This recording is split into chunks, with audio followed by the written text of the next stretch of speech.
read them out to Hytham at the appropriate time. Hytham, you're welcome to start now if you're ready. All right, absolutely. So I'd like to welcome everybody to the very first, I guess this would be the very first official webisode to the Astroimaging channel's processing tips, tricks, and techniques. I'd like to take the time to thank a number of different people, our moderators that are helping out with this. Adam for taking the idea that I had and rolling with it and organizing it and putting it all together. So thank you very much for that, Adam. Thank you, Alex, for helping out with the moderation, as well as srgb for providing us data that we will be focusing on as we move through this tutorial. Now, just a little bit of background about myself. I have been imaging for about a year now, actually just a little bit under 1 year, and I specialize in wide field astrophotography. I particularly love wide field astrophotography because seeing all the objects and how they link to one another and seeing those extended objects is just very exciting for me. It gives you a nice grand scale of the universe itself and how big these objects truly are. So with that stated, I guess one of the things that we should also focus on, that this is going to be, I did initially say that this will be an intermediate to advanced. This is more towards the advanced side of the spectrum. There are some techniques that are a little ahead of things, and I will explain all the parameters that will be used. So please, if you do not understand something, or at least one of the parameters that we're focusing on, ask the question, and I will have pauses in between where we can then take the questions. If I don't get to your question right away, please don't be offended. There will be a follow-up that we can use at the end to catch up on everything else that we weren't able to get to. So what will we cover and what will we not cover? So what we will not cover, if you're taking a look at my PixInsight screen, are these processes here that you see in front of you. The one that we will focus in on is going to be the RGB working space, which is critical to this particular application. So this little process icon right here. The main reason why it's critical, well, I'll get into the very specific details later on as we go through the tutorial. So what we're going to do is focus on the enhancement of large-scale structures within the image itself. So if you're looking at my screen right now, you should see a simple image of NGC 7023, or more commonly known as the Iris Nebula located in the constellation Safieh, or Safieh, potato, potato. And how we're going to highlight what you see around here are these large-scale structures. Now, of course, we can go ahead and do a very exaggerated stretch, but the stretch itself, is never going to give us exactly what we want, because the issue is, as we know, when we overstretch a lot of these images, we're going to end up bringing up that noise floor, and it makes the image look absolutely horrible. So you can see that there is a lot of signal here in the background. So our goal is to get this large-scale signal to the forefront without affecting the image as a whole, without degrading the quality of the image. Now, of course, one thing to keep in consideration, the best way to get excellent data is by getting excellent data, lots of sub-exposures, long sub-exposures in dark skies. But we're not all fortunate to be able to afford $2,000 a month at New Mexico skies. So we work with what we have. And I'm hoping today this tutorial will give you that tool or that necessary skill set to be able to develop your images further. So let's get into this then. When I first started doing astrophotography, as I stated, I saw images by, Rogelio Bernal Andreo, Thomas V. Davis, and John Davis. These guys specialize in wide field astrophotography, and they've always had this amazing dust. And I've always wondered, how do you go about doing that? Well, I set off on my way and just started experimenting with a lot of the different sequences that you can do. And one of the things that came to mind was, well, the images, as we know, are composed of a number of different wavelet layers or wavelet planes. Now, with these wavelet layers and wavelet planes, it gives us an indication of the structures that exist at each one of these scales. So let's go over here to workspace number 4. And in workspace number 4, what I've got laid out for us is the RGB image that we have, and using a script here that is found within Pi natively. So if you just go up to Process, and then, my apologies, go to Script, and then into Image Analysis, and then you select Extract Wavelet Layers. And extract wavelet layers then will give you a couple of options. You specify the target that you want, and obviously the target is not going to be the layer, it's going to be this image here that you want to decompose. And then you can select the number of layers and also extract the residual layer. I leave the residual layer because it is key to our processing today. So if you take a look at this image, what I've done is I've focused in here on the same area in every single one of these. So let's zoom in even closer. And let's get this up on every single one of the layers so we can get an idea of what exists at each one of these layers. And you know what, for fun, I'll do this as well. There we go. So this is the area we're focusing in on. Now if you have a look at layer 00, which is layer 1, you can see here there's very, very small scale structures that are visible. And I'll zoom, oops, that's the active window. We'll zoom in a little bit closer.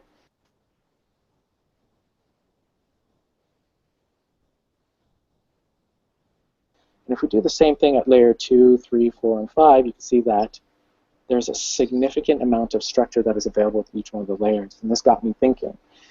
I use attrue wavelets in order to sharpen the various layers or to use noise reduction at each one of the layers. So I can apply iterative noise reduction techniques to each one of them, or processes, I apologize, to each one of the layers without affecting the image as a whole. So I started thinking, well, I've got to be able to enhance this dust. Now, the first time I ever did this, and we'll go back to workspace 1 here, I did, let's get this out of the way for now, I wrote a very, very simple, what do you call it, equation. I apologize, brain is not at all working. A very simple equation that gives me exactly what I wanted. So let's move this over to workspace 1. Back over to workspace 1. And I thought, well, this should work. But I'm not going to go through and explain the equation here in detail, because even though we're focusing on highlighting large-scale structure, this particular technique is complex. And I don't want to scare anyone off by doing this. So let's just apply this directly to the RGB image. And there you go. So you can see that it highlighted the dust, but it wasn't very good at reducing the noise floor. So I started thinking, well, I can deconstruct the images I had before I thought, and I could just apply this sort of technique against the other wavelet layers that are found in the image. What I want to accomplish is going from, so this is the before, and this is the result. And that's what we're going for there. So you can see here's the before image and the after. Before and after. As you can see, there was a significant amount of structure that was brought up. There's so much more to the image now. It stands out a little bit at you, but there's still a little bit of noise and everything else. So it's not a perfect final image, but you get the hint. So one of the things, I'm sorry, going back here, one of the things that we should focus on that is extremely key to this, as I stated earlier, is the RGB working space image. And the RGB working space, sorry, not the RGB working space image, but the RGB working space process is this particular function. Now, what's important to note here, and let's, oh, we don't need that anymore. We need this space. Are these parameters here? Are the luminance coefficients? Now, this is really, really important to take note of, especially when you're focusing on images that are just RGB data and you're looking to extract the synthetic luminance from the image. This is key. You have to take note of this. Now, what we're seeing here, and before I get right into the luminance coefficients and how they're defined, one of the things that you have to take into consideration, this is not a color management profile or an ICC profile. Now, the color management comprises of color spaces and transforms that are used to achieve, color consistency over a wide variety of devices. So srgb, Adobe RGB, Adobe 1998, and I can't remember the other one, but those are the three profiles. Now, RGBWS is strictly for image processing only. It differs from, other customary applications in a number of different ways. So looking at the sRGB color profile, this is the sRGB color profile here. Now, something that you'll notice is that sRGB weights green heavily. Now, as you know, if you're typically used to using a one-shot color camera, we have an RGGB matrix. So that is a 1:2:1 ratio, and it's heavily towards green. And that is because of human evolution and how the physical characteristics of the eye are made up. We are more in tune with the color green. So the sRGB space heavily weights the green. And if you take a look at it, from green to red, there's a significant difference. It's a little over 3 times the amount. Now, going from green to blue, we're looking at almost 12 times difference. So one of the key components here is that in order for human vision to derive detail, we derive that from the luminance of every single one of the pixels. So if we're heavily towards green, outer space, there's not a whole lot of green with very few exceptions, such as comets and other stellar objects. But if we're talking about large emission nebula or reflection nebula, such as the iris, it's red and blue. So why weight the green? So whenever you're defining your RGB working space, one of the things that you want to do is set it so that the coefficients for red and blue are higher than that of green. I tend to lower this down to about a value of 0.10 and then apply it to my image and then extract the luminance image. Now, of course, the reasoning behind this is to get a much more detailed luminance image. Now, if you want to test this out on your own, please do so. If you extract the luminance using a standard sRGB space, you'll see that it lacks detail and is very dull. But in this case, when you define RGB working space to be it's weighted higher towards the red and the blue, there's going to be more detail that is extracted, and you have a much cleaner image and more structure to work with. So with that stated, do we have any questions as of yet that need answering? As far as I can tell, there have been no questions come in about what you've said so far, but maybe this would be a good time to tell anybody who may have dropped in since we first started that there's a Q&A portion of your screen, or you should be able to generate a Q&A portion of your screen in Google+. And as something comes up that you want to ask a question about, simply type it in. Meanwhile, Hytham will continue with his demonstration, and I'll be monitoring what comes in. Now, am I correct? Am I seeing things correctly that there have been no questions yet?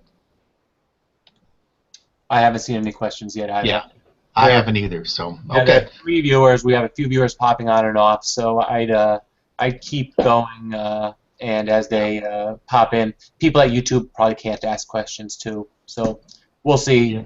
Yeah.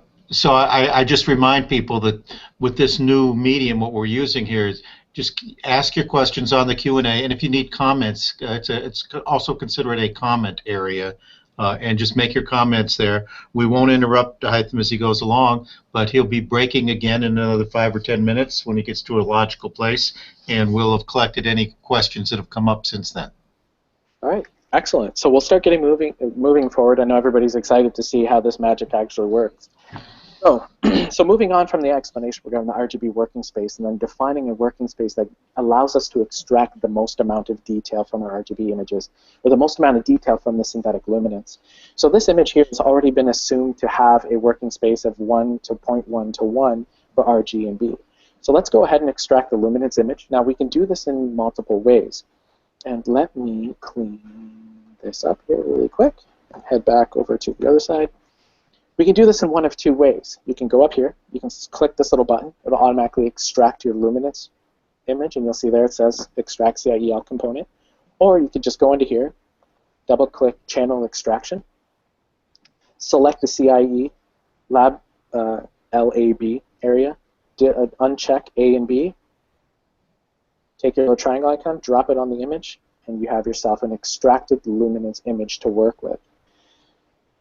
So let's move this over to my other workspace here. So we'll head over to workspace number 2. Now I always like to rename the images so I know which one I have. So we know that this is now the original working image for OWI is what I'd like to call it. Now with every single one of these images, the very first step that I do is I take a look at the image and I want to see what is in it. I want to get an understanding of the various structures. What are my goals? Well, we know the goals. We want to get that large-scale structure enhanced. Now, in order to do this, we have to separate the layers. But separating the layers alone is not enough. I can go into MMT or ATWT, and I can just uncheck all the layers, and I produce a nice blurry image. But the problem is it doesn't always remove the brightest objects. So the first step is always, let's get rid of those bright objects. And the brightest objects in any image is going to be the stellar objects. It's always going to be these brilliant large stars at the core of the Iris Nebula that are found within our image. So the key to doing this is creating a proper star mask. Now this is honestly one of the hardest steps. I still struggle with it at times because there are so many parameters that one can tune and tweak, and the resulting mask can affect the image in multiple ways. So it takes a little bit careful tuning and practice to get the right image. Now what I've done here is I'm not going to run the star mask process because it does require a significant amount of CPU, and I don't want to kill the video. So I've already created a star mask for us here, but I will go over the parameters that are used. So let's get this image out of the way for now, set it aside, and we'll bring up the star mask icon so we can focus on the parameters that are used. So this is star mask, and now the parameters that you see in front of you are exactly what we're going to use, so I've already have it predefined for us. Now the noise threshold is very simple and straightforward. So the greater the number, the less noise you're going to have, or the lesser amount of smaller scale structure that you'll have present in your image. You typically want to get this high enough so that we only have an inclusion of the large scale structures in the image. So we only want to target these big stars. We don't want these little tiny stars that you see are thrown everywhere with noise, because it's not a good representation of what we're after. Working mode is left to star mask, scale is 9, and the scale is just an indication of the number of wavelet layers that we're going after to detect structure.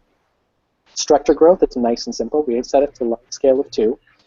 We set compensation to 0, which automatically grays out the small scale. Now, large scale here, when it's set to 2, just gives an indication of the size of the mask, and we can grow the mask to cover a larger area of the stars themselves. And what does this do? Well, it gives us the ability to cover the halos if we wanted to reduce that as well. Now, some of you might think later on, why didn't we just use this to begin with? And I'll explain that in a moment. Now, here comes the really interesting part, is the mask generation. Now, the mask generation, it can be used in a number of different ways. Now, it can get pretty complex. So some of you see right away I've got smoothness down to 12, down to 12, and it's originally set to 16. And I've got binarize checked off. So what are the differences between the two right away, and why would I use binarize? Well, binarize is really cool. So your standard star mask, the hardness of the mask is going to be fully dependent upon the number of structures, or the number of wavelet layers that are supporting the particular object in question. So you see here that I'm circling the star off to the left-hand side. Now this star here, I know it's going to exist in a number of wavelet layers. So if we go back over to my wavelet layers, we move over, you can see that looks like it's this one right here. You can do the same thing with single one of these wavelet layers. And we can see that the star exists everywhere. And even if it's an individual area, and there it is, right here, it's ever so faint. So the mask itself is going to be built upon the brightness, the number of supported structures it has, and the brightness of the mask will be dependent on a particular factor. But binarize, what it does is, all objects are created equal. Everything becomes a solid white color. And it's only determined by the smoothness. The smoothness parameter will determine the strength of the mask. So everybody gets super hard white, and everybody gets the same application across the board. And since we're targeting the very bright structures, it only makes sense to do that, because we're not targeting the small scale, we're targeting the large scale. Now down here in mask processing, we've got set to 0.9 and midtones, shadows to 0.9 and midtones to 0.9. Now this is very heavily clipped. The reason why we do this, it's to eliminate any of the other stellar objects or nebulosity within the image that we don't want as a part of our mask, because we're focusing on the large stars. And this is where the practice comes in, because you got to get an idea of, okay, so how are my parameters tuned and tweaked? Every image is going to be different. I rarely use the same parameters for my images. It changes all the time, and it's quite dramatic.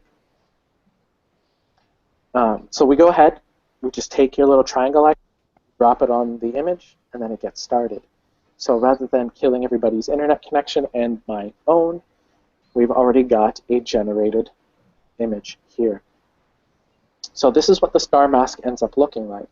So let's zoom in. Let's take a look at some here. And you can see that the brightness has been set.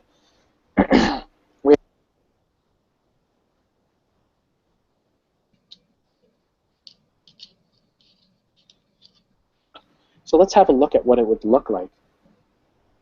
Let's make a clone of our image. And I call this L for large. And then this is the what we'll be using to work with here moving forward is this particular image. Now let's go ahead and set the mask. Go ahead and do that. Now let's key in on an object here. Now,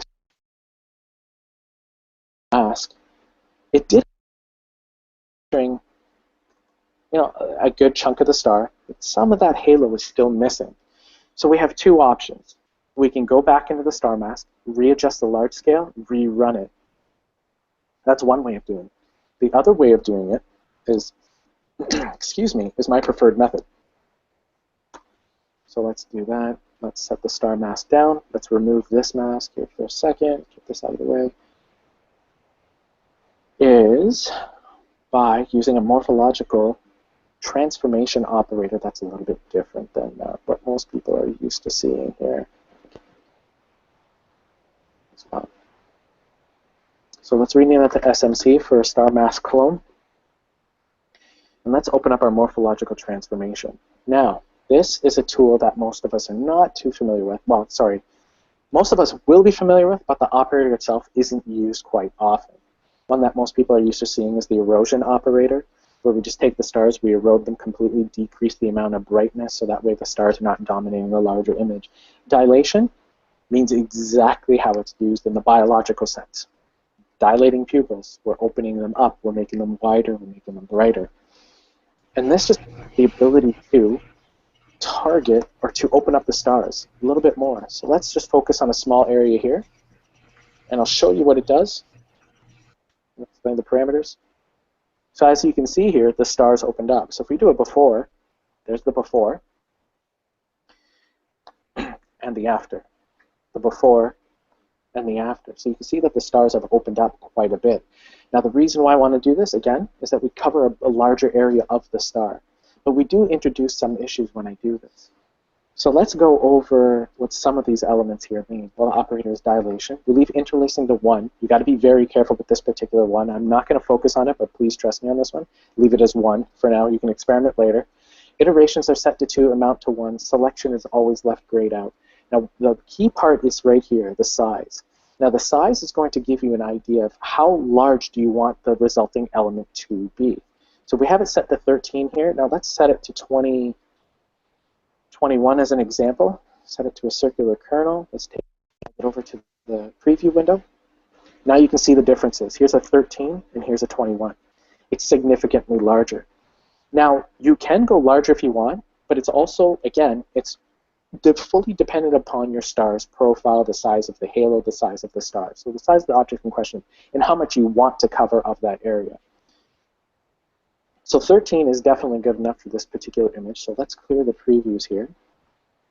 Delete all the previews. And we can add a morphological transformation here. Oh, and one thing I did not touch on, I'm sorry, is this here. This is a circular kernel. We want a circular structure. If we don't select that and you select something else, let me show you here really quick again what it would look like just on a very small area. Let's select diamond. I'm sure you're going to guess what happens. Not exactly an effective mask for a star. Now, it could be, but for this particular image, most of the stars are round, and it's more suitable to use a circular structure rather than a diamond-like structure or any orthogonal structures. So let's go back to here. Let's apply this to our image.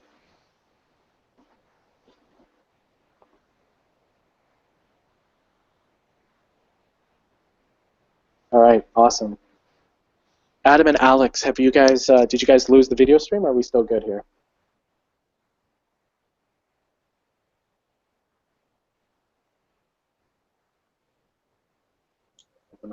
Hytham, we're okay. I'm sorry. I had to mute Alex because there was some background noise. I'm bringing him back Okay. right now, but I have to click all over the screen. Don't Well, feel offended if I mute you. You just don't know if there's background noise. So Yeah. Nobody's home here, so there shouldn't be Alex, any you're back. noise. Nobody, okay. I'm getting good video stream occasionally. Hytham breaks off audio, and there is nobody else around here right now, so you shouldn't be getting any feedback from me. all right, excellent. So we'll just continue moving on. And no new questions, incidentally. Okay. I'm just making the assumption that everyone understands, or we have a fairly small. Well, I think it's more proper to say that we respect your presentation, and quite frankly, it's a little bit over my head, and several other people I think might feel that same way. So we're gonna watch it several times on YouTube and later on here, and then maybe we'll email you. Absolutely. And yeah, you guys can always feel free because you can catch me on cloudy nights at any time. So if you need my help, just send me a PM, or you could just shoot me, open up a new posting in the beginners and intermediate forum there, and I'm happy to answer them. Okay, but I think this is a good time to remind people, because we may have people joining us at various times, that the way you ask a question in this particular format is to go over to Q&A, and if you have any questions or comments, and type them in as questions and comments. We're monitoring them, and occasionally Hytham will break and cover any of the questions that have come up. Excellent. Thank you for that reiteration. Appreciate it. So what we've done here is that we've added the morphological transformation. You can see that we've dilated the stars, so they're larger. Now, unfortunately, this presents us with a couple small issues. Let's focus in on the stars here, the differences. Now, you can see here that the stars are significantly larger. They cover a much larger area, but let's drill in even closer. Look at this profile between the two. Come on over here. So you can see the differences, right? This is a nice little rounded profile. There's some smoothness that's passing. Good smoothness from the inner brighter areas out to the edges. So we can see that the mask is hardest in the middle and it decreases as it goes out. Same thing on this side, but we've introduced a couple of little odd artifacts, and look at the corners here. A little bit harsh, a little bit strong. Edges, they're not very round, so that's going to cause some odd edge artifacts to be introduced. So one of the things that we can do here is we end up combining the two masks together to get the best of both worlds, because I like the roundness that's available in one, the smoothness, but I also want the dilation aspect out of the other. So how do we do this? Well, it's very, very simple. So if I open up my pixel math here, and I've already got it predefined for us, it's just simply SM plus SMC. We're using a single expression. And let's open this up here. We generate output, so we rescale the result. We create a new image, and I created with it an image ID of SMR for star mask. And it's just as easy as taking the icon, dropping on one of the two in the equation, and we produce our new result. But now let's look at what this image looks like. Still not. Look how hard that is. We've introduced additional artifacts because we're combining the star mask clone, and this is the result that we get. Not perfect. And in fact, I really don't like this star mask. I would go back and recreate it, but I left it as a part of the tutorial because it introduces how do we solve problems as we're processing. Well, thanks to a tip that I'd received from one of the expert imagers out there, convolute it.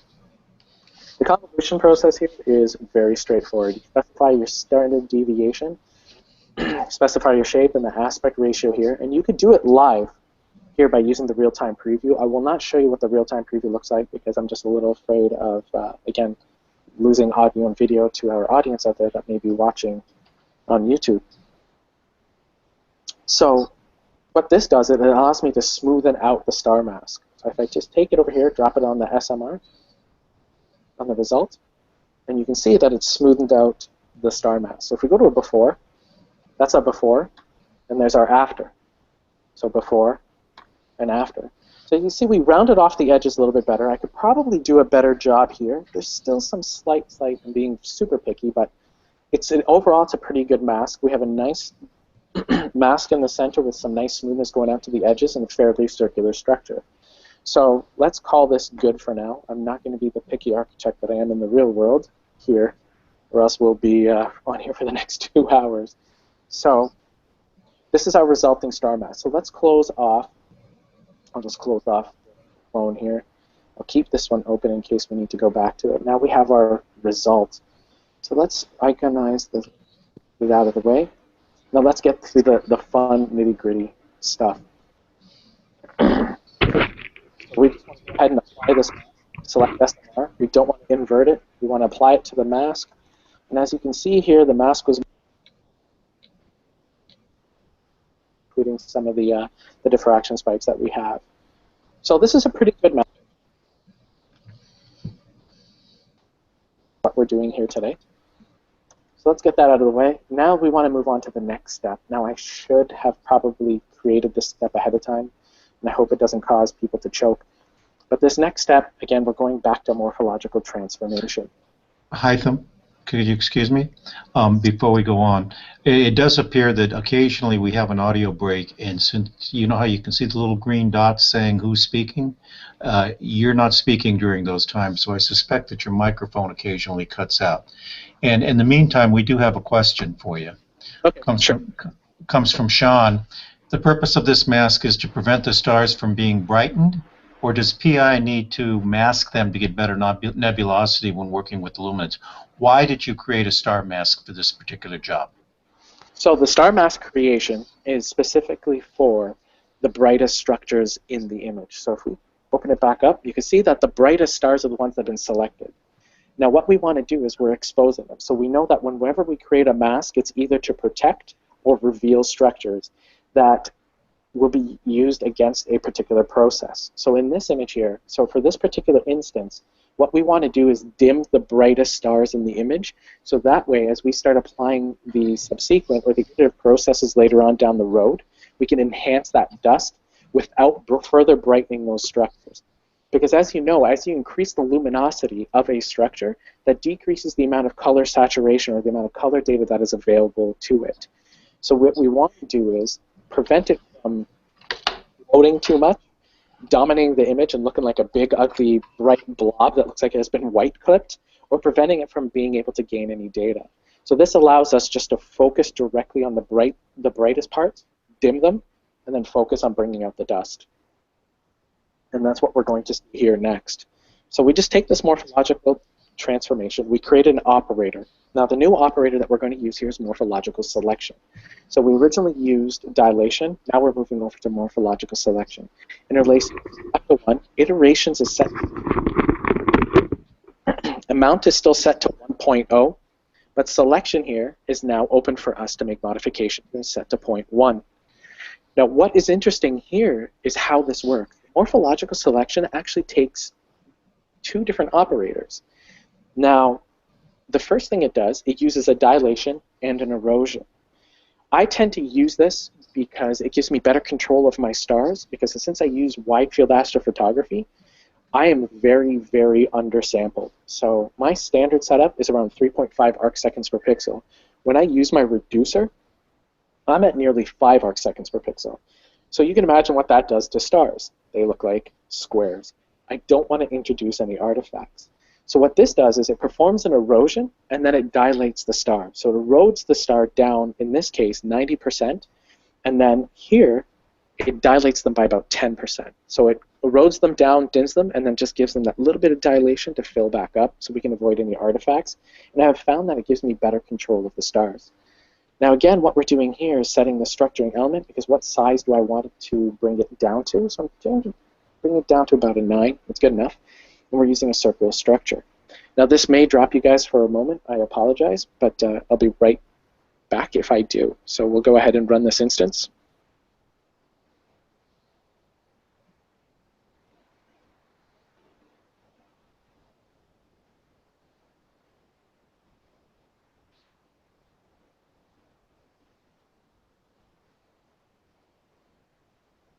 Okay. Adam, are you still there? Alex, you guys can hear me? I'm here. Okay, Alex. excellent. Beautiful. So we still have everybody in the feed is going well. Well, now you can see the resulting action of that morphological transformation did for us. So if I were to do a before, you know what, let's focus in here so we can make it even easier. So let's look at. So there's the before, and there's the after. before and the after. And you can see some of the other stars are right about here, here, before, and after. So we dimmed them down. We could probably go a little bit further, but it's all still going to be dependent upon the mask that you create, right? Because if you have not enough, if you have too much smoothness, it's going to degrade the mask. So it takes some practice and care whenever you're making your star mask to get the right amount that you want. So let's bring this back out. You can see the stars up here. Just do a quick before and after. So there's a before, so you can see how much they've brightened, and the after, and how much they've dimmed. So let's remove that mask, and now we get to move on to the next step. So the next step is really interesting, because you can use two different tools to perform this. One, you can use MMT, as I'm going to use, and the other one is going to be ATWT, which is at true wavelets. Now, at true wavelets, let's open this up, works a little bit differently than your MMT. Now, MMT is used to detect, the sharper edges, the smaller structures, but it also uses a median operator, which is if I remember correctly, and if I'm wrong, I will be sure to correct myself, it's a nonlinear operator, whereas ATWT is used a little bit differently. As we remove each one of the layers, or each one of the scales, it uses a convolution in between. So it just blurs them out, blurs out each subsequent layer. So this one here, I've removed all 5, and let's contrast it with MMT. I've removed all 5, and we've just left the residual layer exposed. And the residual layer is your the brightness. Now these two images, I never did a star reduction of any sort ahead of time. This is just the standard image and just threw at it. And you can see that the brighter stars are still visible, but we've removed all the other 5 layers from the image. Now this gives us the ability to focus. You guys can see here all this nice dust. So there's a ton of signal here. So my method of choice is MMT. So let's go back to the workspace, and we bring up MMT. So we have the algorithm is a multi-scale medium transformation. We have the layer set to dyadic. Scales here up to 16 pixels, so a total of 5. We've deleted or disabled the first 5 layers here, but we've left the residual exposed. And then what we would do is make sure that the target is set to the lightness. Take it, you drop it. Now this one will kill a video stream, so I had it set ahead of time. So let's move the largest structure up. Move on to the result. So here is the result of removing the first 5 layers using multi-scale medium transform. It's removed a lot of the lower level stars. They're all gone. But some of the brighter objects are still there. That's okay. There's a way that we can easily get around that, and I will show you the result of that. But now you can start seeing there's some dust here. So that is pretty awesome. And that is exactly what we want. Now before we move on, what we want to do is we want to extract the small scale structure as well. Because what's the point of enhancing all of this large scale structure after I've just removed the first 5 layers? We have absolutely no detail. So we need to bring that back. So the easiest way to bring that back is by doing a pixel math. So I open up pixel math. So what I would take is my OWI image, so the original working image, and subtract that from the MMT reduction. Now you got to be sure you have the rescale result set. Create a new image, and I've set the image ID here to S for small. You just take the little triangle, drop it onto your image. Let's close that. And there is our small scale structure image. Now let's focus in on this here. So now you've got small scale structures here visible. Of course, you could do small scale processing on this image as well to enhance the features, and you'll see that as I go through.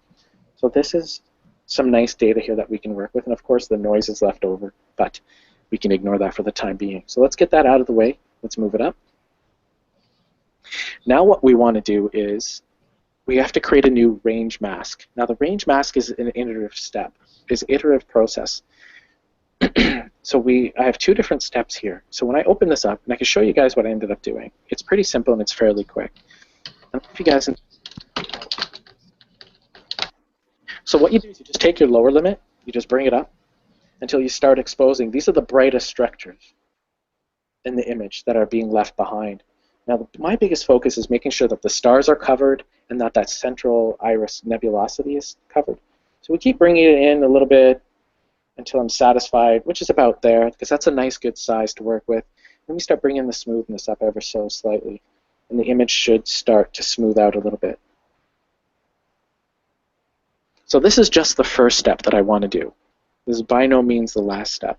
So we take this, drag it onto our image, and we create ourselves a new range mask.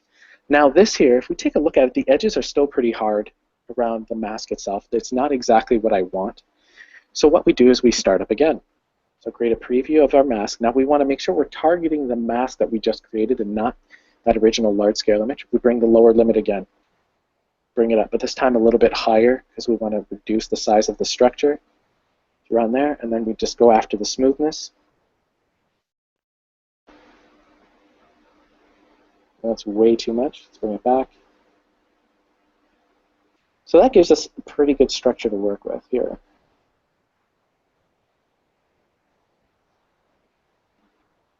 Close that one here. That one, bring this back to a useful size. Now let's see how good this mask is. We just drag it over, apply it to the image. Of course, it's going to want to be inverted, so we invert it quickly. And we do a quick check. So we look at our mask. So it covers some of the brighter objects. It doesn't cover, misses a few down here, which is fine. But it's pretty good, because this is the region I want to protect. Because as we start enhancing the dust, the last thing I want to do is start re-enhancing all the bright objects. I wanted to reduce luminosity, or luminance on. So that's pretty good. So we'll remove that mask. I won't use this mask because I had created a much better one before, so I just wanted to show you guys what that looks like. So let's go ahead and create this new mask. We'll use the new one. Set it to invert. Bring it on. Make sure it's protecting. And it is. First step is to do a simple, what do you call it? Histogram stretch against it. Sorry, my brain stopped for a moment. Histogram stretch. So we take this, drop it on, and there it is. So you guys can see there's an immediate difference. So if we do a before and then an after, so you guys can clearly see that the large scale has been enhanced. So we can see especially this area here, around in here, all the dust has come to the forefront. So we'll just do a before again and an after one more time. So the dust itself has been enhanced just in this one small step alone. Now there are other steps that you can apply. We can do an LHE, which Hytham, can we hold off for a second here? If you don't mind, I think this is a logical place to ask some questions. I would like to also just tell everybody that may be joining us as we go along here. This is a new adventure, and we don't know exactly what we're doing and how to handle everything here. It appears that you can, there's also a chat, group chat way to get information in and out of the system. And we should be able to ask questions there as well as we're asking questions over in the Q&A. The thing is that it's going to be a little hard to monitor both of those things. We had planned to monitor the Q&A. Apparently some people can't get in on the Q&A. So let me just make a general announcement. If you can get in on Q&A, please ask your questions there. If you can't get in on Q&A, go ahead and answer in chat, and we'll try to monitor them. We're getting questions over there. In the meantime, as far as I can tell, there have been no actual questions. It's all just how do you handle this Hangout thing. So, sorry for the interruption, Hytham. Thank you. Actually, nope. I'm sorry, I just want to interrupt for 1 second. For Ivor, Stephen, and Tim, I do have you muted. It takes too long for me to unmute you every time we have a Q&A break, so just put your questions in chat if you don't mind. At the end of the session, I'm going to open all your mics up so that we could all speak. Okay, Hytham, back to you. All right, excellent. So let's get back to this here. And so what the next step that we want to do is we can take a number of different steps to enhance the large-scale structure even further. Now, you can get really complex, or you can stick to the basics. I tend to stick to the basics with a little bit of complexity later on down the road. I'm not going to show you every single, excuse me, not every single thing that I do, because it will absolutely take way too much time. So the next step here, what I do is I keep the mask on, make sure it's covering the iris and the brightest structures in the image, and then I do a local histogram equalization. Now, I don't want to apply this because it will take too long and it will kick everybody off, so I've prepared one for us ahead of time. Let's go up to, let's MMT reduction. There it is, the LAG enhancement. And you can see the difference here. So let's bring up the MMT reduction, which is just a representation of the before, and the local histogram enhancement of the after. Now you guys can clearly see here the differences between the two. It's made a huge difference. So the dust is standing out even further. So we provided more contrast between the background, so the lower laying signal, and the signal that is much stronger in the forefront. So the higher SNR regions here versus the lower SNR regions. So you can see here that the dust is starting to come out around the iris. It's coming out brilliantly well. We're not putting out the brighter. Now the next step here is just still further enhancement. Now what I tend to do is then I just apply simple curves to it. As you can see, my curves here is tiny. The key is smaller is better. You never want to exaggerate too much. You exaggerate, well, then the results are pretty ugly. So let's give you guys an idea of what it looks like. And I did not apply the mask, so let's reapply the mask here. Make sure it's inverted. And it's covering. Excellent. Bring this up. And here's my preview window. And the changes are going to be subtle. So here's the before and the after. Before and the after. So it's very, very subtle. It's enough to see it here on my computer. When you guys do it yourselves, you will see it. It doesn't take a whole lot to bring out a lot of contrast and detail within your image. It's small steps are always better than big, massive jumps. And the same thing goes with noise reduction. I apologize. And you'll see that later on when I get to it. I do very, very small, but a lot of iterations because I have more control over my image and my noise reduction. So let's just go ahead and apply this thing. So we'll just take this, and we can do this one of two ways. We can just take the process and run it right on top. And there we go. So now that we're done with this particular point, this is all we're doing with the large scale. So this is our final large scale enhancement here. We are completely done with it. So it looks pretty good. Now let's move on to the small scale. Now small scale can get really, really cool. Now, where did I put that small scale? There it is. Now let's blow this image up so it's nice and large for everyone to see. Now there are a couple different things you can do here. Now what I was doing, I was originally masking this area out and then doing an attrue wavelet against it. So let's bring up the attrue here against the small. You can see that I disabled the first layer to eliminate a lot of the noise. And then I made some small adjustments here to the bias parameters. I found that 100 at layer 2 and layer 3 with only 4 layers was more than enough to accomplish what I was looking for. And I'll show you exactly what it does because we're just enhancing structures within layer 2 and layer 3. Now let's go back over here. What is layer 2, layer 3? Well, here's layer 2. Let's do that. Do that. Zoom in twice. So the structure we're enhancing, and there's the layer 3 structure that we're enhancing. Too far with it because then you start introducing a lot of artifacts, and then you would have to introduce de-ringing, and it's just painful. So small steps are always best. You do not need to exaggerate in order to bring out the most amount of detail. Just control. That's what we always want to focus on. So let's go back. Let's apply this. Again, it's set to our lightness. Only steps 2 and 3. We leave 4 in the residual. Bring this over. And there we go. So let's zoom in here. Let's take a look at this. So here's the before, and then the after. The before, and the after. And one more time, before, and the after. So we've enhanced a lot of the structure in here. We got them to stand out, which is great. And that's exactly what we're looking to do. Now the other thing that I do is I tend to lighten up the small scale image. Now there are a lot of rules that we have to take into consideration. Or I shouldn't say rules. There are some necessary steps that should be taken because we don't want to overdo the contrast within the image. You tend to want to keep it as uniform as possible because if you add too much contrast, especially at this stage, your final image is going to look very, very contrasty, and that's not what we want. So what I do is apply is just a small histogram stretch, or you could use curves if you like. So we'll just apply a histogram to the small, and we've brightened up the image significantly. Some people might think, oh, that might be a little bit too much. But you see when it comes to in combination with our large-scale enhancement, here we go, there it is. You'll see that the combination of these two images is it's going to come out quite well. So let's go ahead and bring Pixel Math back up and running again. So we'll just close that one off, bring up Pixel Math. Now it's just as simple as adding the two together.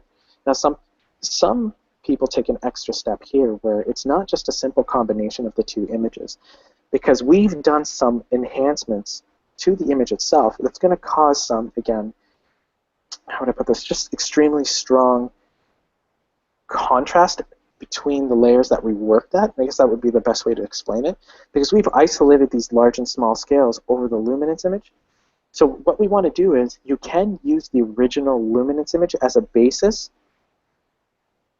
to get a final processed image. So you have a number of possibilities. So I'll just show you guys here what we can do. If we just do an S plus the LHE enhancement, take this over. Oh, you want to make sure that it is, I apologize, let's go back here.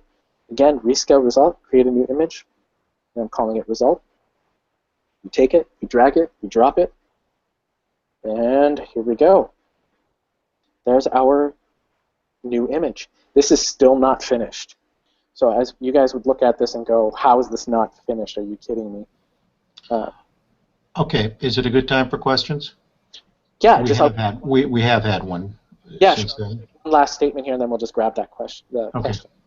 So what we'll do is we'll take a look at. So here's the before. This is what we started with, the original working image, and here's the after. So you can see that we've done a significant amount with just a few, relatively few short steps. If I show you guys what my real steps look like, you would probably cry. There are a lot of steps to go through. But it just depends on the quality of the image you're trying to produce. So here's the before and the after. Before and the after. So the questions. What questions do we have? Tim Scott has asked if PixInsight processing is like the star mask feature, or pretty much across the board, like in Photoshop or in Star Tools. Are you familiar with that?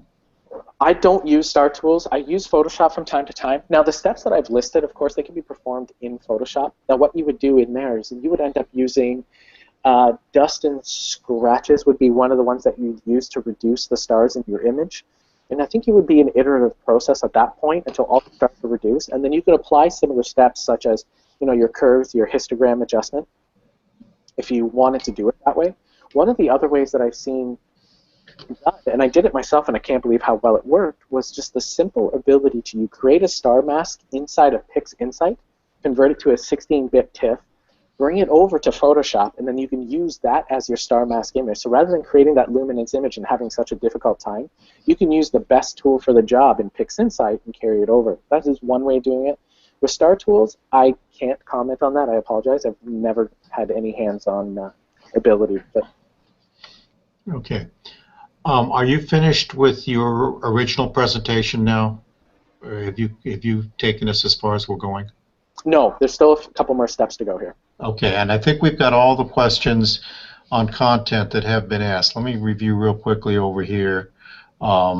Yeah, it looks like we've got all the questions that have been asked. If not, remember, folks, go either to Q&A or to chat and type them in. Everybody's muted except for Hytham, just to help control the session a little bit here. Okay?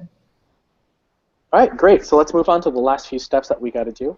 So the next step here that I would do is an HDRMT right here on this. We want to, as you can see, there's, because, well, the RGB data that we started with in a red zone in a very light polluted area, so the SNR is going to be fairly low, but there's, of course, ways that we can address that issue.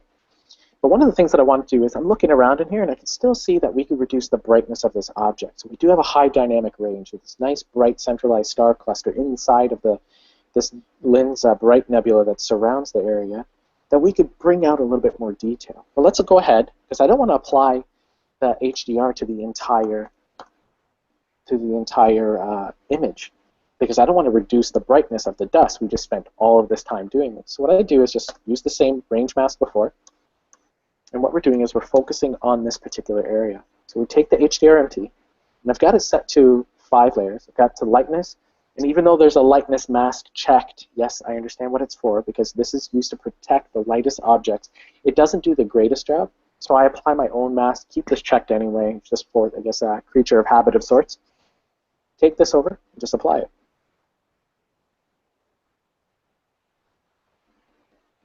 And here we go. So now we can see the before and the after. The before and the after. Now the change is subtle, but it brings out detail. There's a lot of detail that wasn't standing out in the forefront. It's giving us a little bit more contrast in here, especially in the core of the iris, in the heart of the iris. There's the before and the after. So we've accomplished that layer. Now the next step is, well, we've already said how much noise there is. It's pretty gross. So let's get rid of the noise. Now the noise here, it's key. When you're running ACDNR, you don't want to get exaggerative with it. In this particular instance, what I did was I set the standard deviation to 3.5 with an amount of only 0.55 with iterations to 5, and it gave me a kernel size of about 17. Now, every image is going to be different. Now, people are going to ask me, well, how do you know? Well, you take a look at the noise profile. Because your standard representation of the kind of noise that you have, and the amount is the amount of ACDNR filtering that you want applied back to the image.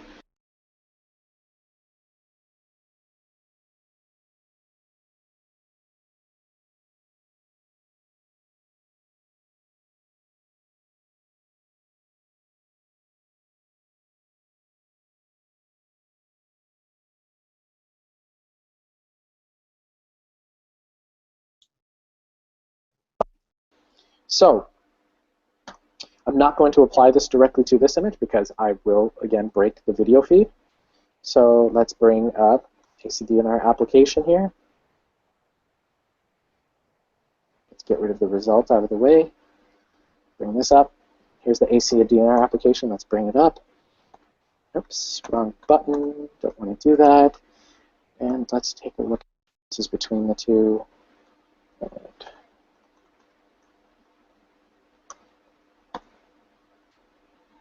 here, let's bring them side by side. Oh my gosh. Hand-eye coordination. No mechanical skills tonight. Oh, look at that. All right, let's try that again. There we go. So you can see the differences in noise. We haven't sacrificed a whole lot of structure, but we've been able to smoothen out the image a significant amount. So we're able to retain the detail without killing the structure in the image. So it did smoothen it out a little bit too much, but there are other ways that we can get this back. You can use something like an unsharp mask if you wanted to, and you can apply it directly to the image, and we can bring back some of that structure. And we have a mask in the background that will protect the entire image, and we just focus here, right here, on this part of the image. So let's get rid of this image here, get this out of the way. And of course, there's one final step that we can perform here. It's just by applying. I want to make sure it wasn't applied here. Let's bring up our ACDNR app. And we didn't do it. Perfect. You would take one final histogram, apply it to the image, and you see the before and the after. The before and the after. So you can see that I brightened up the dust quite a bit. I did bring some of the stars up, but it was controlled. It wasn't too bad. Let's bring up our original working image. Let's flip between the two. Here's what we started with. The original work, and our final result. The image, starting image, and the final result.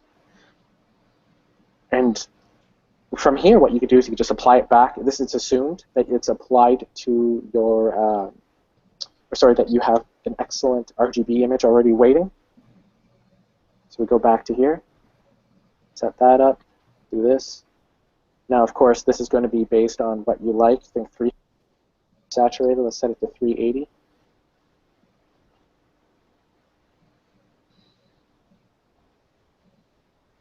And here's a new srgb image as an example. If you wanted to, like I said, you could do a little bit further processing if you wanted to. You could do color saturation to enhance the blue structures here in the reflection nebula inside.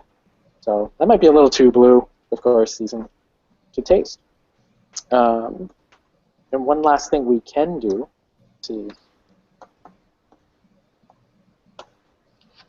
let's just do a quick unsharp mask here against it so you guys can see what can happen. Typically, you don't want to do it. It's a really bad idea to do it here.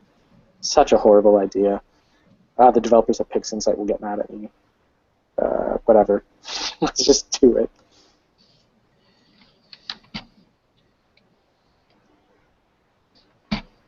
Ew, yuck.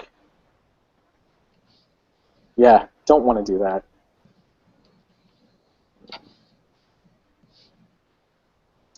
Set this to, that might be better.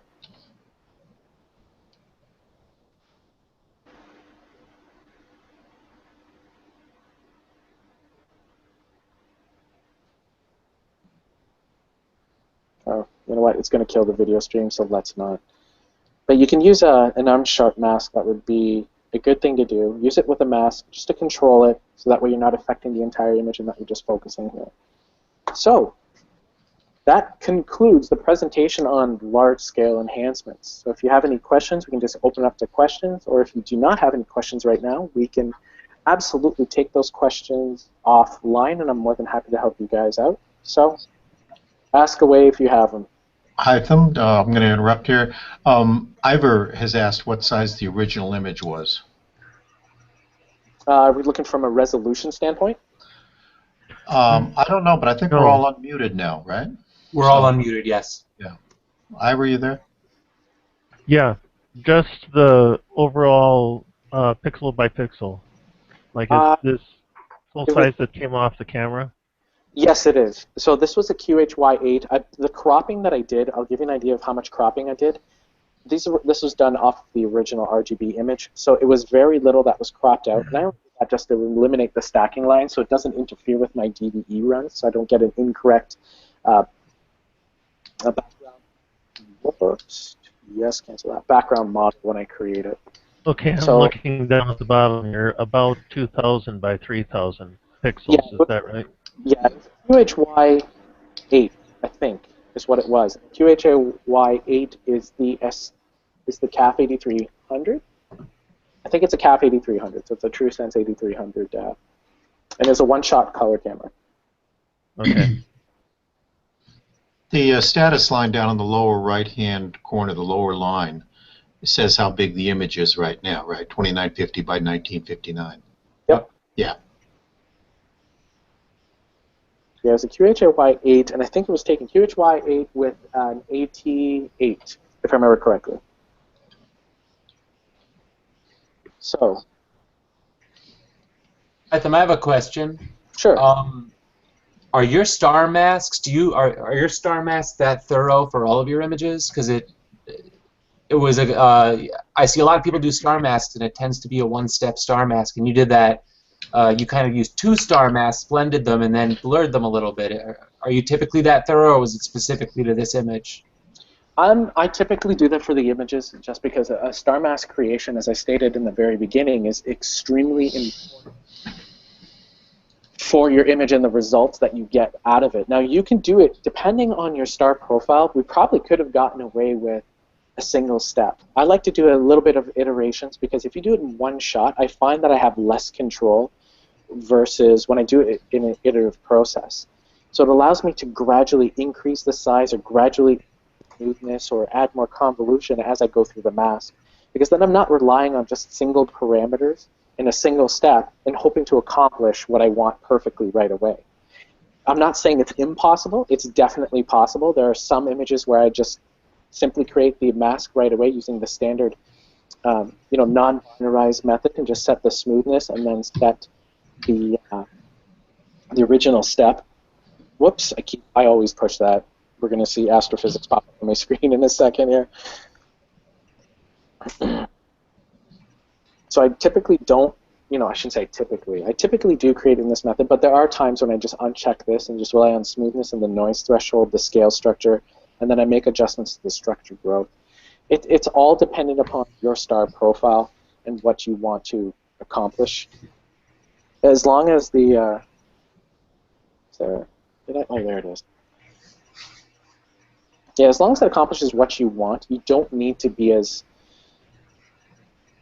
anal as I am at times to accomplish that feat.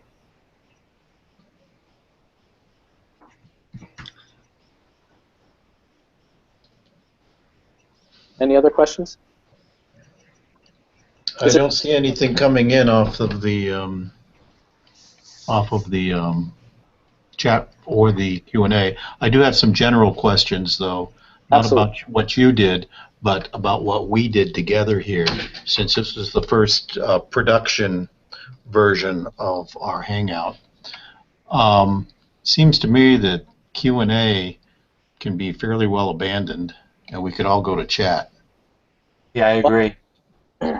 Except on the total number of people that we have. Because if right. we number Okay. of people must remain open. The chat can only accommodate 10. Yes, 9 plus the host. Yeah. Okay. Okay. Then until we get to the 10, we just go ahead and keep it at what's that? Somebody's knocking on the door here. And what's it? So we have to continue to monitor Q&A if we ever get to more than 10 people. Yep. Right. And I'm showing 2 viewers. I don't know if you guys see this in the bottom right, but I'm showing 2 live viewers who I'll assume are on the Q&A. Or they'll be on YouTube. Or YouTube, 3 live viewers now. So. And I'm not seeing that. I'm not seeing that indication. Oh yeah, I saw between 3 and 4 viewers at a time. So we have some people out there watching. There are a lot of people in the room right now. You said there's not a lot of people in the room. There are a lot. Well, there are 1, 2, 3, 4 in this current room that we're all in. You can see them. Us present here. 3 viewers plus us. For some reason, I can't see me. There I am. Okay. The little icons down in the lower right-hand corner seem to be flashing on and off as to who you can see, who you can't see. Oh well. Okay. And notice you can switch between chat and Q&A. Yes, I got that. I figured that out as we were going along. Robert's out in the observatory watching, but no video camera. Okay. You're welcome to watch if you don't have a camera. Yeah. If I may, at the beginning of the Q&A, I was able to ask the question, but then further on into the production here, I was not able to ask anything in Q&A and had to switch over to the chat in order to do it. Who would that be? Robert saying that? Tim. Okay. Tim, myself. No, Tim said that just now. So I had no indication that was Tim. Okay. We'll have to look into that because there was a 1-minute delay earlier, so we'll try and figure it out. Considering it's free, we can, and it's Google, we could probably yell all we want and nobody's going to do anything. We just have to hope they improve it, but I'll see if there's anything we can do. Yeah, one of the things that we should take into consideration that since this is free, and if you run any sort of ad blocking software, you got to remember that we are the product for Google to provide us with these services. So I'm one of those people that runs an ad block software, but please put in an exception for Google so that way they can further enhance this product. Because with the revenue that they generate from their ads, they further develop this product and make it even better for us. So this is an extremely effective medium for us to get together and work through this. So for anybody out there that's listening, please, please, please put an exception for Google so that way they can display their ads. I know you might get annoyed with it, but if you use Gmail or Google Plus or their Google Docs storage, any of their other free services, it's fully dependent upon that ad revenue. So let's make sure that since we're taking, we should give back to Google, and it's only fair to do so because they've, again, given us this excellent medium to use. Have you folks been getting ads? I'm not getting any ads, and I don't believe I've got ad blocking software. Not in the video conference. No, not on other but your services. Gmail. Yes. Once you go out to like the Google ad networks, if you go to random websites, they'll populate ads based on your preferences. And it's really a matter of whether you're getting ads that are relevant to you or irrelevant to you. So. You mean it's not just luck that they happen to try to sell me whatever I just Googled? It's not just luck. Telescope ads all over my computer.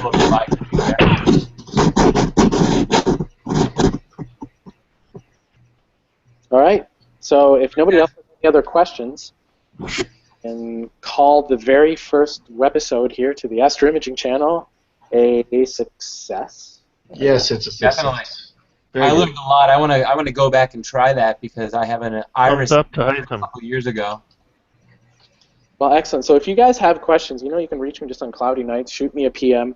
If people have additional questions, I'm more than happy to help out. I love teaching because, well, teaching teaches other people new tips and tricks, and then eventually the student will come up with a new technique and will end up teaching the teacher in return. So I learned this technique from experimenting and further learning additional tips and tricks from some of the brilliant experts that are out there. So it's only fair that I pass this on, give them the necessary credits, such as Rogelio Bernard Andreo, John Davis, Thomas Davis, as well as another individual from Germany. I wish I could remember his name. Gerhardt, I think, is his first name. But yeah, so the teacher teaches, and at some point will also become the student. So hopefully you guys have learned something new, and you will come back to me and say, hey, guess what? I figured out something even better. So it'd be fantastic. Oh, thank you, everybody.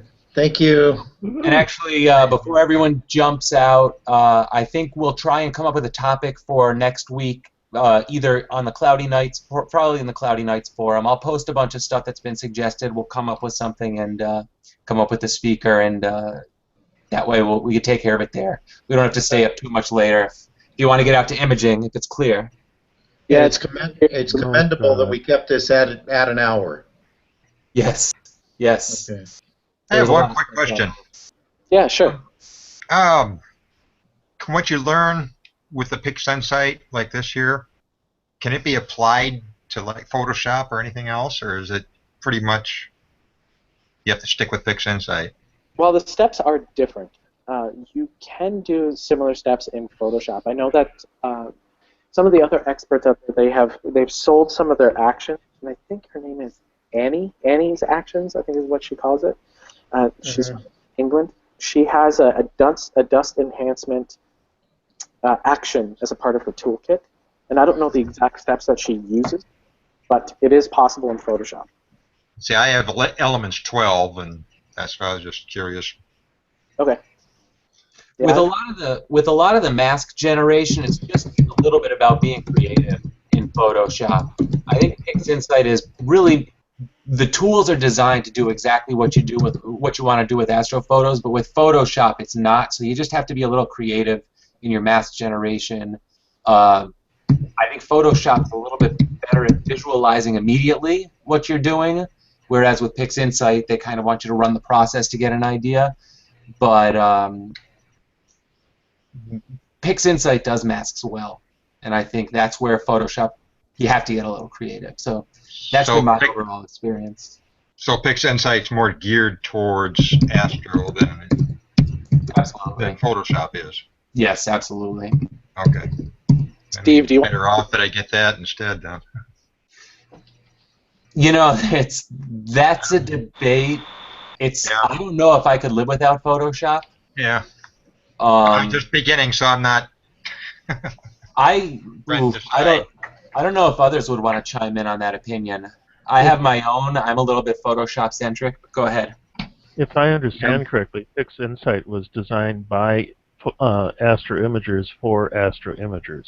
Yes, they are. So Juan and Vicente Periz and Carlos Milosevic, they're all mathematicians, physicists that work at, I forgot the name of the university. I want to say University of Madrid. I could very well be wrong, but I know that they work for the Spanish observatories. And this is their specialty. This is why they designed the product. It was strictly, I shouldn't say strictly, because they do have some of their examples posted online where they work on general images. So even, I think one of the most common ones that I see is that of a flower that they focus in on. They take their noise routines through as well.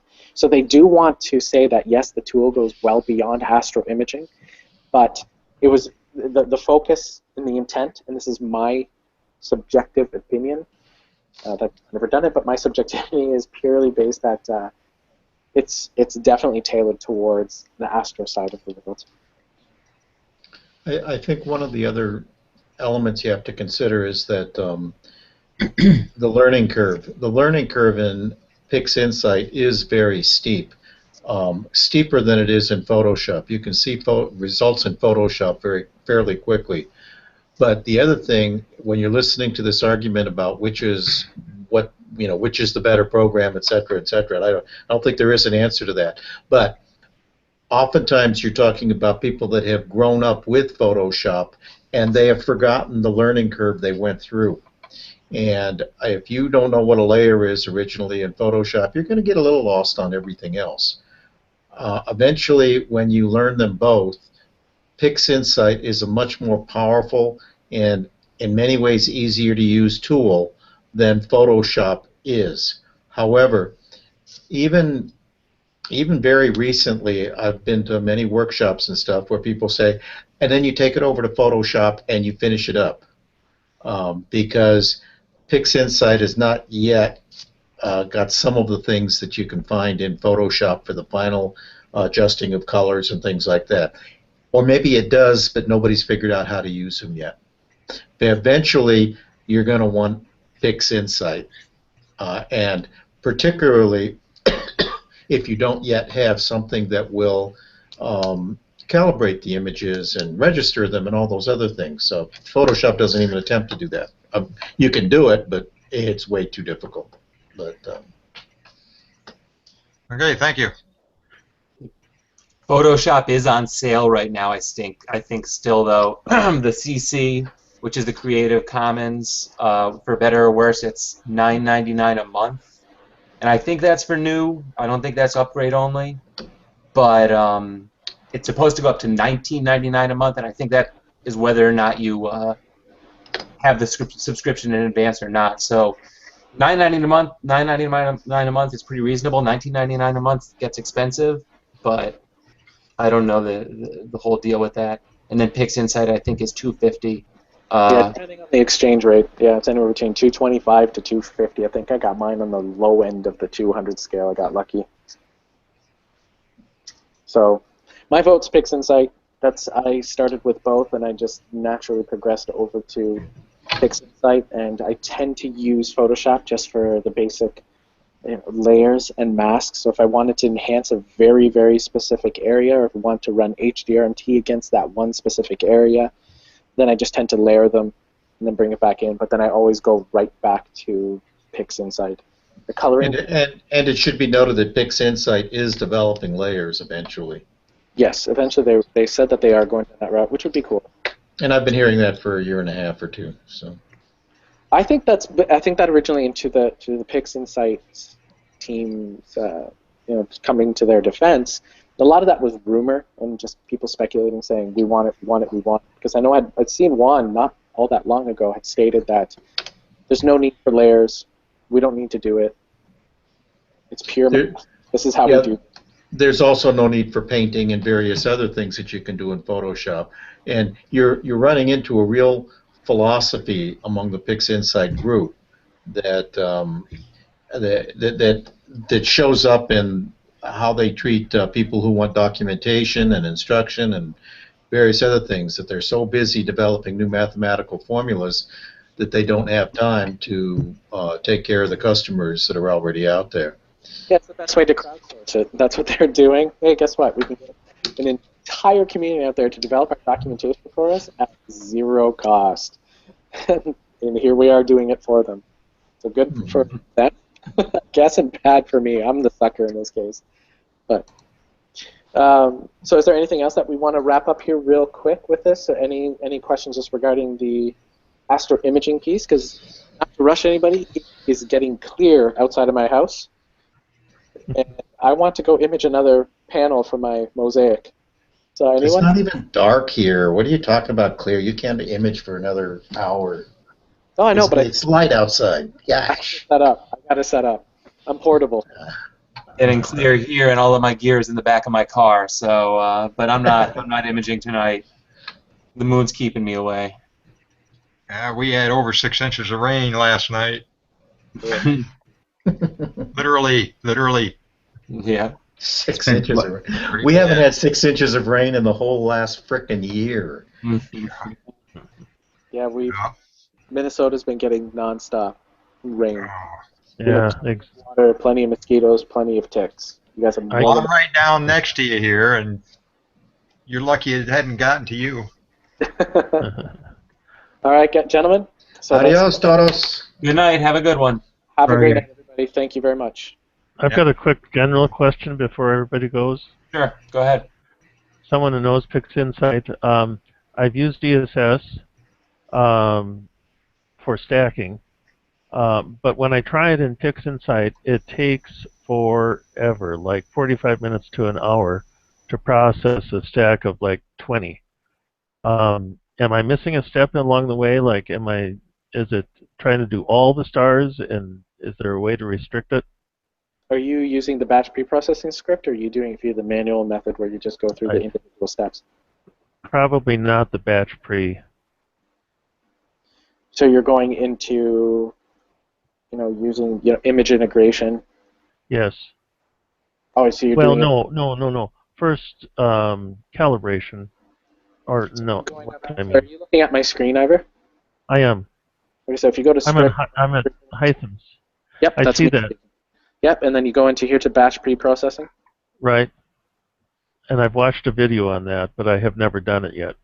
So if you want, the recommended way is to do it manually. I do it manually because you have far more control over the stacking method itself, and it's even recommended by the guys at PixInsight. Like, hey, by the way, you're giving up a lot by using this, but this method here is enough for the everyday user, and to be honest, more than enough for me as well.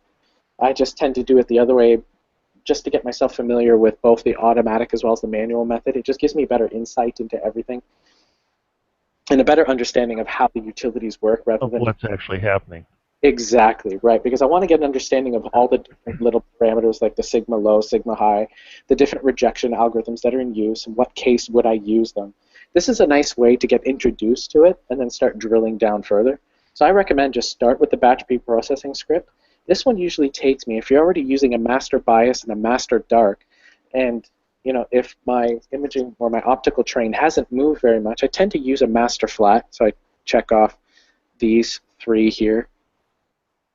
Sure. And it doesn't take longer than 10 minutes to do a stack of about 12 to 13 images. It's very, very quick for me. Yeah, I use batch preprocessing script. I started, I don't know, I went to some early tutorials, I guess, before that existed, and I couldn't understand any of this stuff. I couldn't figure out what I needed to do. Batch preprocessing helped me understand what was going on, and then I was able to go in, and now I can manually do some calibration, but I still use batch preprocessing script. I don't know if that'll address the time issue. I don't know why it would be taking so long. I heard someone else comment on that. I wonder if I'm not doing something that limits the number of stars that it tries to align. Well, how much RAM do you have in your PC? Because that would be a huge determining factor. My PC has 2 gigs of RAM, and then 16, and my laptop here that I'm imaging off of has 8. So that could be a determining factor as well. Okay. I think I've only got 4 on my laptop, and that's my imaging and my processing. So maybe I want to take it over to a desktop for processing. But I got to upgrade my desktop to do that, so we'll get there. I don't even bother processing on my laptop. It gets hot. So yeah, literally burns up. I do all my processing on my laptop now because the color space and color, everything is, oh my gosh, excuse me, is far more accurate. Because when I was doing it on my desktop and I would go look everywhere else, I just got annoyed. So I got to go buy a new monitor, so I do everything on my laptop for the time being. All right, guys. Well, I'm going to go set up. So you guys have yourselves a wonderful night. You too. Night, Hytham. Thank you. Right. Good luck, Hytham. Thank you, gentlemen. All right. If anyone else doesn't have anything, I think I'm going to stop the broadcast now. Thanks, Adam.